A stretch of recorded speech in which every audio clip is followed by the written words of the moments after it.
اطراف قیامت صحبت میکردی، همون قیامت کی می آید؟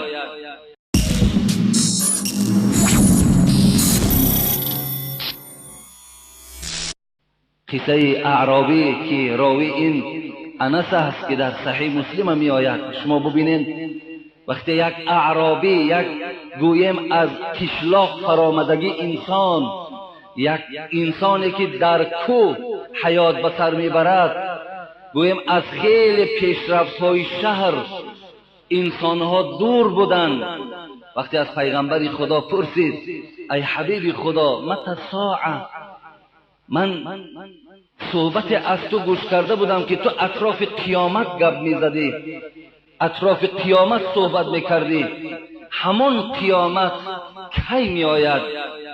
حبیب خدا به این جوان چی گفتن؟ ما اعددت لها، ای جوان عزیز بسیار سوال خوب کردی، خوش به حالت که تو از قیامت میترسی، خوش به حالت که در ذهن تو قیامت هست، خوش به حالت که تو قیامت باوری داری.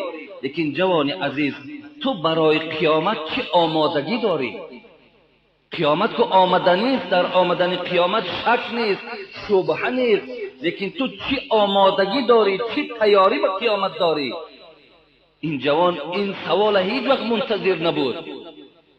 شاید فکر میکرد که پیغمبر خدا در حال روز و تاریخ و ساعت قیامت میگوید. این گونه سوال از پیغمبر چشم داشت نبود. دیگر حیرت نماند. گفتند ما اعددت لها من کثیر صلات ولا صداق ولا صوم. ای حبیب خدا نه نماز زیاد دارم، نه صدقه بسیار دارم، دست رسانه دارم که صدقه کنم، نه روزه زیاد دارم، فقط یک چی دارم، فقط یک چیز در من هست که میخواهم و یا برای تو آشکار کنم. حبیب خدا گفت چی داری؟ گفت ولکنی احب الله و الرسول. فقط یک چی دارم. گفت نه نماز زیاد دارم، نه صدقه زیاد دارم، نه روزه زیاد دارم، فقط و فقط در وجود من محبت الله و رسول هست. الله و رسول از همه دیده بیشتر دوست می‌دارم. حبیب خدا این جوابی این اعرابی را شنیدم، پس چه جوابی مبارکی دادند؟ انت مع من احببته. ای گفتن ای انسان تو که خدا دوست دار باشی، تو که محمد دوست دار باشی، پس یقین دان که روز قیامت تو همراه شخصی هستی که او را در دنیا دوست می‌داری. تو الله را دوست داشتی، رسول را دوست داشتی، فردای قیامت همراه اونها هستی. ببینه وقتی انسان خدا دوستدار، رسول الله را دوستدار شود، وقتی که جنت مقام او باشد، وقتی که همنشین رسول باشد، وقتی با لقای پروردگار روبرو شود، شما عکس این تصور کنید که وقتی الله و رسول شما را دوست دارد با شما چی معامله میکند؟ معاذ حبیب خدا چی گفت؟ قسم به پروردگار گفت دوستت میدارم. چه معاذ انسانی با سعادتی بوده است. پروردگارا ما را پیرو معاذ بگردان، خدایا مثل معاذ ما را عالم بگردان، خدایا ما را دوستدار اصحاب پیغمبر بگردان. چگونه پیغمبر اونها را دوست می داشت، ما را هم محبوب اصحاب حبیب خدا بگردان. ببینین حتی رسول اکرم امروز جامع ترمذی را نگاه میکنم، حبیب خدا میگه نعم الرجل معاذ ابن جبل. معاذ ابن جبل بهترین مردهای امت من است، بهترین. ببین یک نعمت در بین امتان من معاذ ابن جبل است. حبیب خدا حدیث طولانی دارد، ارحم بامتی ابو بکر رضی الله عنه و اشدهم فی امر الله عمر رضی الله عنه و اصدقهم حیاء عثمان رضی الله عنه. حبیب خدا چی زیبا بیان میکند، مهربان ترین امت در بین امت من ابو بکر رضی الله عنه هست. از همه در سخت گیرنده در امر پروردگار عمر رضی الله عنه هست. از همه امتان من با حیاترین امت عثمان رضی الله عنه هست. چه زیبا پیغمبر خدا هر کدام او رو با اون اخلاق، با اون صفتی که داشت وصف میکرد. یک شب برادرای عزیز و گرامی تلویزیون گذاشتیم، یک کانال دارد به نام سلام. شاید شما آگاه باشید برادرای عزیز، سلام که در این برنامه دو انسانی که محروم از جنت بودند صحبت داشتند. دو آدمی که محروم از جنت بودند که اونها در برنامه خود ابوبکر خائن میگفتند، در برآمد خود عمر خائن میگفتند، عثمان خائن میگفتند. عایشه مادرمان در بدترین کلمه به نام پروردگار صحبت میکردند که حتی آنچنان غضب بیدار میشود که میخواهی همون تلویزیون از فریزه بیرون حواله کنی. اینقدر جمله های ناخوب و پلید از زبان این محرومان جنت صدا میداد. برادر عزیز و گرامی، به نام آن پروردگاری که جان ما در دست اوست، اگر شما از پدر و مادرتان دیده ابوبکر دوست ندارین و دفاع نکنین، شما پسترین امت رسول اکرم هستین. شما حتی از پهلوی ابوبکر در جنت محروم هستین. شخصی که میگوید محبوب ترین مرد ابوبکر به سوی من است، محبوب ترین زن دختر ابوبکر هست. چگونه این طریق شخصا را ما خائن گویم؟ به خدا قسم زبان انسان نمیگردد. حبیب خدا وصف دارد. روز به روز دادر عزیز هوشیار شوین، هوشیار شوین. این شخصیت های پلید در جامعه ما و شما روز به روز صفاشون زیاد می شود. اگرچند اونا پنهان هم باشند، اگرچند از شما حذر هم کنند، کاش که خدا پنهان باشند، کاش که اونا همیشه پرحذر از ما و شما باشند.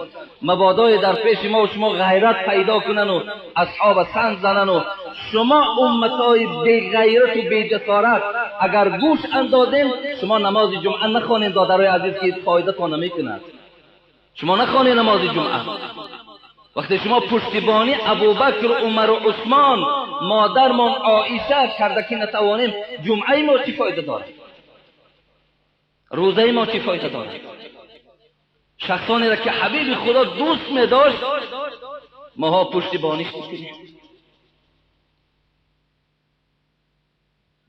معاذ بسیار بنده با سعادت بوده است، پیغمبر خدا دوست می داشته است. حضرت معاذ دورهای خلافت حضرت عمر در حضرت عمر ویا به فلسطین روان کرد. گفت معاذ، گفت بسیار بنده به سعادتی، من میدانم که تو را پیغمبر خدا در دورهای حیات بودن دوست نداشت. به این خاطر و اعلمهم بالحلال والحرام معاذ ابن جبل. حبیب خدا گفتند عالم ترین امت من در جدا کردن حلال و حرام معاذ است. عالم ترین امت بود. حضرت عمر گفتند تو را پیغمبر خدا که عالم ترین امت گفت، میخواهم فلسطین روی مردم فلسطین تعلیم کنی، به خدا شناس کنی. حضرت وقتی رفتن خدمت کردند در فلسطین در کسل وبا دچار شدند، در کسل وبا دچار شدند.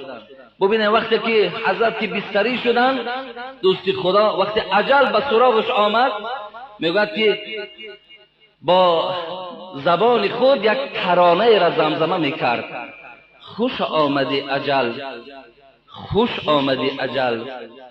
کدام ما و شما این گونه اجل پیشواز داره؟ ما و شما بیزار هستیم باور کنیم. ما و شما هیچ وقت استقبال اجل هم استقبال هم نمیگیریم، لیکن مقصد اونا دیگر بود که با آمدن اجل اونا با رسول الله و ابوبکر و عمر و عثمان پیوست میشوند. مراد اونا اون بود. خوش آمدی اجل، خوش آمدی اجل. مهمان بودی تو، دیر به زیارت ما آمدی. چی با شوق و با ذوق برای زیارت این دوست خدا آمدی. بعد این ترانه را میگه زمزمه کردن که اینا با متن عربی. حضرت میگه به سوی پروردگار گفتن خداوندا جان مرا مثل یک فرد مؤمنه که تو از او راضی هستی همچنان به سوی خود بپذیر. یک فرد مؤمنه که تو از او راضی هستی همچنان جان معاذ نزد خود قبول بفرما، نزد خود بپذیر. و جان میگوید به حق تسلیم کردن زمانی که در غریبی بودن، نه زن بود و نه خانه بود و نه فرزند. حبیب خدا وقتی که معاذ سلام کرد با دست مبارک خود گفت ثم اوصیک، من تو را یک وصیت دارم، یک نصیحت خوب دارم. لا تدعن في دبور كل صلاة تقول اللهم اعین على ذکرک و شکرک و حسن عبادتک. معاذ چی تعلیمات خوب دادن. تعلیمات معاذ تعلیمات ما باشد. برادر عزیز و گرامی، این فقط برای معاذ نبود، این برای تمام امت است. اگرچه حبیب خدا برای معاذم که اگر حواله کرده باشد. چی گفتن؟ معاذ گفتن وقتی نماز تا ادا کردی، وقتی که نماز تمام کردی چی کار کنین؟ گفتن بگو اللهم اعنی علی ذکرک و شکرک و حسن عبادتک. پروردگارا مرا یاردم کن در یاد کردن خودت و در شکرگزاری خودت و وقتی که من تو را عبادت میکنم مرا یاردم کن. این دعای هست که دادر عزیز همه ما و شما بعد نماز این دعا را باید کنیم. خداوندا ما را در ذکر گفتن یاردم کن، ما را در شکر گفتن یاردم کن و ما را در حالت عبادت به عبادت خودت یاردم بکن. پروردگارا ما نیز یک تو بندگانی در غلط و در سهو و در لغزش آلوده. خدایا برای ما نیز چنان توفیق ده که اولا خدایا همیشه دوستدار ذات تو باشیم، دوستدار حبیب تو باشیم، دوستدار قرآن تو باشیم، دوستدار شریعت تو باشیم. و خدایا برای ما چنان توفیق نصیب بگردان دوستدار اصحاب تو باشیم، دوستدار اصحاب پیغمبری خدا باشیم، پشتیبانی از اصحاب پیغمبری خدا را کرده توانیم.